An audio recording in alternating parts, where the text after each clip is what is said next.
ఈరోజు కరీంనగర్లో పార్లమెంట్ ఎన్నికల సందర్భంగా తెలంగాణ రాష్ట్ర మాజీ హోంశాఖ మంత్రివర్యులు గౌరవనీయులు పెద్దలు శ్రీ మహమూద్ అలీ గారు కరీంనగర్కు రావడం జరిగింది.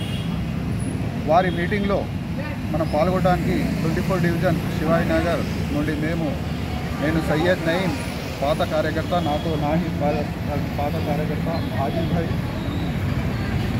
సలీం భాయ్ అందరం కలిసి వార్డు యూత్ మరియు పెద్దలు అందరం కలిసి ఈ ప్రోగ్రాంలో పాల్గొనడానికి వెళ్తున్నాము.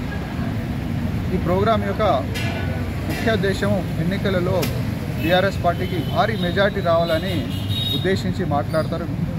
అక్కడ గౌరవనీయులు మా తెలంగాణ రాష్ట్ర మాజీ మంత్రివర్యులు గంగుల కమలాకర్ గారు, అదేవిధంగా బీఆర్ఎస్ పార్టీ అభ్యర్థి పెద్దలు వినోద్ కుమార్ గారు కూడా రావడం జరుగుతుంది.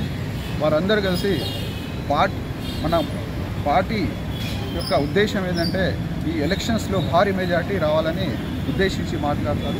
మేము అందుకోసం అక్కడ వెళ్తున్నాము. మిత్రులారా, ఈ సందర్భంగా మేము చెప్తున్నాము ఒకటే, మీరు ఆలోచించి ఓటేయండి, అభివృద్ధికి ఓటేయండి.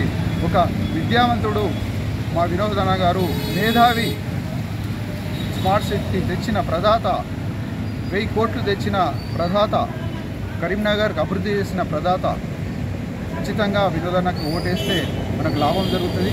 ఆలోచించి ఓటేయాలని ఈ సందర్భంగా తెలియజేస్తూ జై తెలంగాణ, జై తెలంగాణ, జై తెలంగాణ.